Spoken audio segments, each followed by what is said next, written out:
वरती ठेवणार. ओके. त्यानंतर इथून आपण हे क्लॉक देणार ह्याच्या क्लॉकला एक्सटर्नली आपण जे इनबिट देणार त्यासाठी. त्यानंतर हे जे आपण ग्राउंड देणार ग्राउंडला आणि हे जो डाटा आहे तो डाटा आपण इथं डेटा इनपुटमध्ये इनपुट दिलं. आपण NRZ यूज केलं. सो NRZ म्हणजे NRZ काय यूज केलं तर लाईक प्रॉपर असतं, म्हणजे आपण जसे इनपुट देतो तेच आपल्याला आउटपुटमध्ये NRZमध्ये भेटतं. आपण NRZ यूज केला. सो NRZचं जे आपण आउटपुट आहे ते आपण दिलं ह्याच्या इनपुटला आणि आपण कोसाइन वेव्ह घेतली as a sine wave.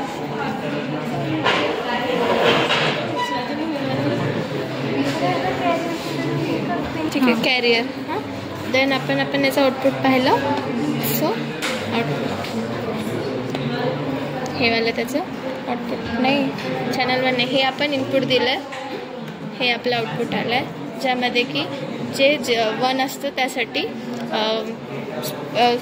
Present असतो जो मॉड्युलेटर सिग्नल असतो आणि जे 0 असतं त्याच्यासाठी ॲबसेंट असतो. एक लाईन येते.